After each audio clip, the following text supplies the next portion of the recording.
Olá, tudo bem com vocês? É uma alegria poder estar aqui mais uma vez para dar continuidade assim aos nossos estudos e hoje iremos estudar sobre a doutrina do santuário. Em Êxodo 25, verso 8 está escrito: "E me farão um santuário para que eu possa habitar no meio deles." Aqui você já encontra o primeiro propósito da construção de um santuário. Deus fez o pedido a Moisés e o primeiro propósito aqui é a habitação de Deus no meio do povo. Bom, existem outros propósitos, mas de início esse é o primeiro. Agora, para nós entender a doutrina do santuário, devemos estar bastante atento a tudo aquilo que os textos bíblicos ele quer nos mostrar. Ou seja, precisamos ter uma análise profunda disso.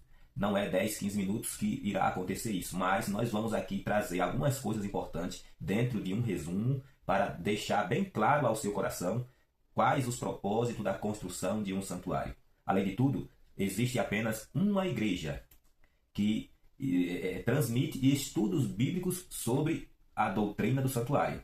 Essa igreja é a Igreja Adventista do Sétimo Dia. Eu queria convidar a você a permanecer aqui alguns minutos e você vai ver que Deus mostrou, através de símbolos, o plano da salvação através da doutrina do santuário. E se você permanecer, você vai se surpreender com essa incrível doutrina.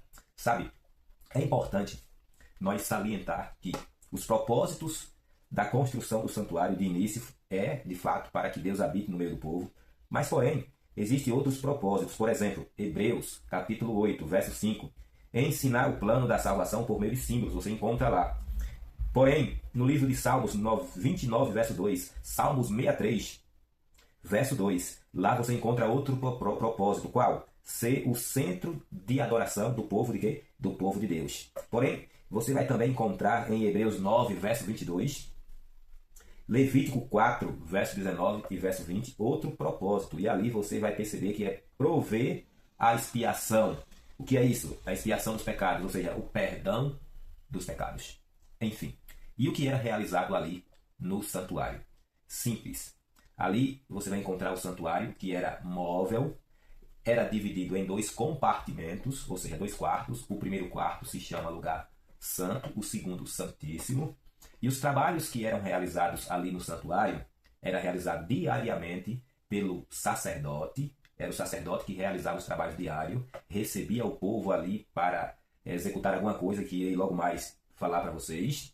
Enfim, porém, o sumo sacerdote realizava apenas o trabalho anual, uma vez só no ano. Quem entrava em ação agora não era o sacerdote, mas era o sumo sacerdote. Isso é super importante. Havia alguns utensílios ali, tanto na entrada do santuário, que é o pátio, havia ali o pátio, e na frente do pátio ali você vai encontrar o altar de sacrifício, a pia, pelos quais o sacerdote lavava suas mãos. Enfim, quando você entra dentro do santuário, você vai ver ali no lugar santo do santuário também algumas coisas importantes. Por exemplo, você vai ver o candelabro, que simboliza Jesus, que é a luz do mundo, e também simboliza o Espírito Santo. Você vai ver na frente do véu que separa os dois compartimentos dos dois quartos, ali um véu ali, enfim. Na frente ali do véu você vai encontrar o altar de incenso. O altar de incenso que, de acordo com a Bíblia, simboliza as orações do santo. A fumaça, quando se acende no altar de incenso, ali acende-se o incenso, aquela fumaça ela sobe para onde? Para o céu. Do mesmo modo, as orações dos santos, daqueles que servem a Deus, vai para onde? Diretamente para o céu. Do outro lado, você vai encontrar a mesa com os 12 pães da proposição, que simboliza também Jesus Cristo, que é o pão da vida. Dentro do lugar santíssimo do santuário, que é o segundo compartimento, você vai encontrar também algumas coisas importantes. Aí você vai encontrar a Arca da Aliança, isso, e dentro da Arca da Aliança você vai encontrar, biblicamente falando, o maná, as tábuas da lei de Deus, as duas tábuas, e o bordão de Arão. E tudo isso são símbolos. O maná simboliza a providência de Deus para o seu povo, que é o alimento, enfim, dentre outras coisas. As tábuas da aliança, ou seja, as tábuas dos concertos, dos mandamentos de Deus, simboliza ali o alicerce do governo de Deus, que são as suas leis, o governo de Deus é alicerçado em leis e etc. Enfim, e outras coisas. E o bordão de Arão também é símbolo também de proteção, de cuidado do Senhor nosso Deus. Ele cuida de cada um de nós. Então tudo isso tem uma importância muito grande dentro do rito do santuário terrestre. Lembrando que a construção do santuário ela foi feita de acordo o modelo pelos quais Deus mostrou a Moisés no monte, e ele iria fazer o santuário de acordo com aquele modelo que Deus iria mostrar. Então isso significa que o santuário que Moisés fez foi a réplica de um que já existia, entende? E de fato a Bíblia mostra isso claramente, e nós vamos aqui analisar no final desse estudo, beleza? Porém, o que era realizado aqui no santuário? Lembrando que eu estou fazendo um resumo. O que era aqui realizado dentro do santuário terrestre? O que era que é realizado ali? Bom, todas as pessoas, na época de Moisés, ali no antigo Israel, todas as pessoas, elas, é claro, eram pecadoras, e se cometesse algum pecado por ignorância, não eram pecados voluntários, eram pecados por ignorância, elas deveriam ir até o santuário e levar um animal. E esse animal iria substituir, era o substituto. A pessoa que pecou deveria pagar o preço pelo pecado que pecou, que ele praticou.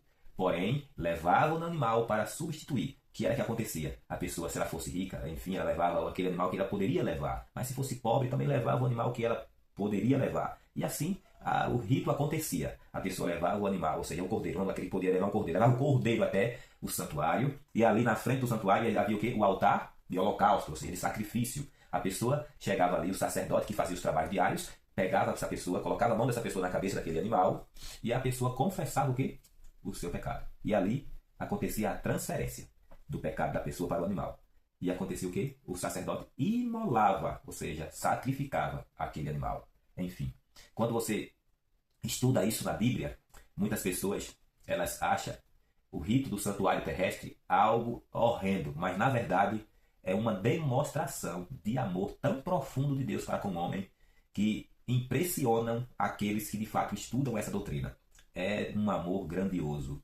Aí perceba, a pessoa agora confessa o pecado ali, o sacerdote imola aquele animal, pega o sangue daquele animal e leva para dentro do santuário, e ali transfere aquele pecado para onde? Para dentro do santuário.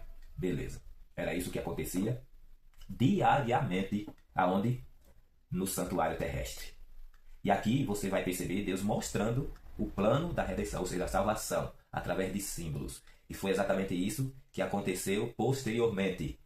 Através da pessoa de quem? Através da pessoa do Senhor Jesus. Lembrando que já falei aqui, em muitos momentos nos vídeos, nos estudos, que esse rito era tudo símbolo de algo que iria acontecer no futuro através da pessoa do próprio Jesus Cristo. Todos os animais que morriam ali no santuário também eram símbolos de quem? Do próprio Jesus. Jesus Cristo deveria vir, é claro, através dos tempos eternos, morrer pela salvação das pessoas. Então, através do trabalho que era realizado no santuário terrestre, Deus já estava mostrando tudo o que iria acontecer na pessoa de quem? Do Senhor Jesus. É por isso que em João capítulo 1, verso 29, quando João Batista vê Jesus pela primeira vez, ele olha e diz: eis o Cordeiro de Deus que tira o pecado do mundo. E a Bíblia é clara em mostrar que, de fato, Jesus Cristo foi levado ao matadouro, de acordo com a profecia de Isaías 53, foi levado ao matadouro como se fosse o quê? Uma ovelha, um cordeiro.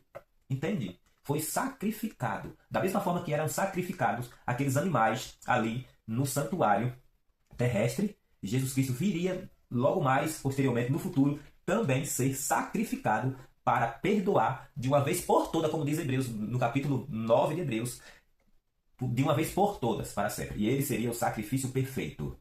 Enfim, lembrando que as pessoas que levavam os animais para serem sacrificados ali no santuário terrestre, elas estavam levando esses animais, não esperando o perdão dos pecados através daquele animal pelos quais ela estava transferindo aquele pecado. Mas aquilo era exercido pela fé. Pela fé, as pessoas levavam esse animal e confessavam aquele pecado ali, crendo que um dia o Cristo, o Redentor do mundo, o Salvador, viria morrer pelo pecado daquela pessoa que estava levando ali, ou seja, o animal no santuário terrestre. E de fato, todas as pessoas que creram e fizeram isso, e pela fé fizeram isso, Jesus Cristo veio e morreu por elas, e elas foram todas perdoadas.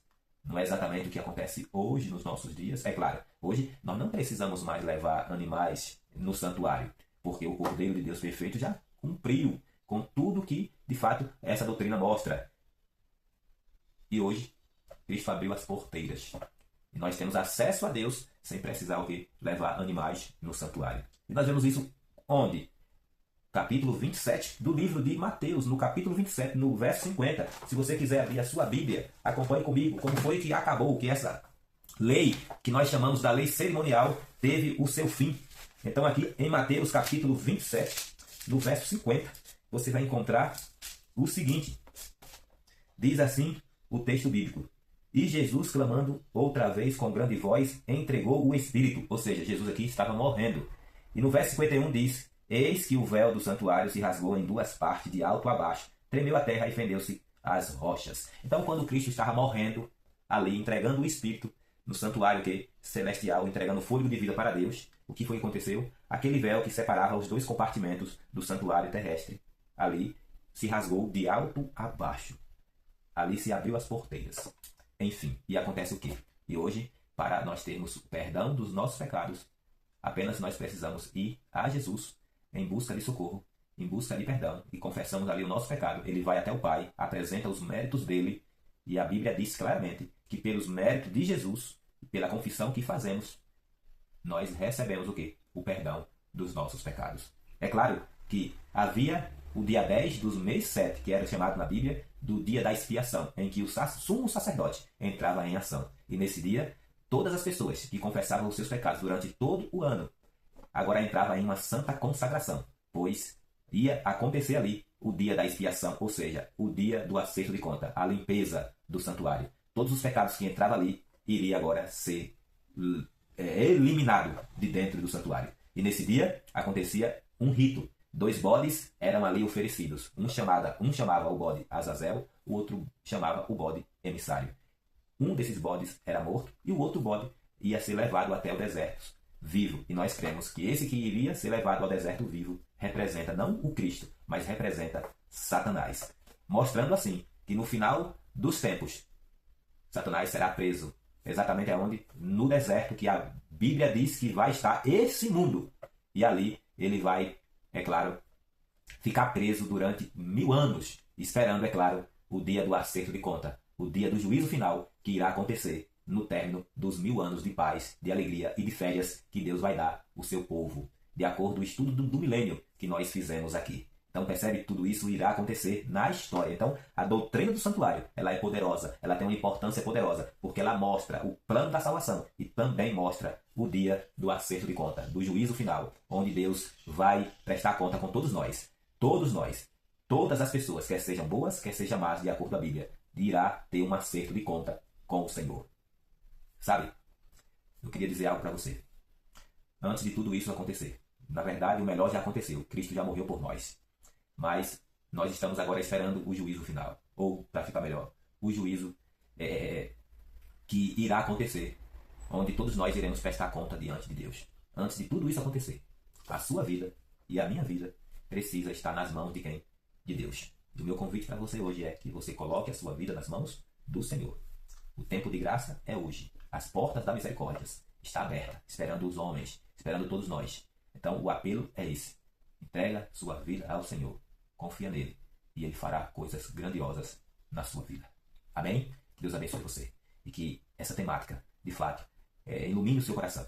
E você entenda que Deus já fez tudo por amor a você. Já fez tudo por amor a nós. Glória. Que Deus seja louvado. Amém?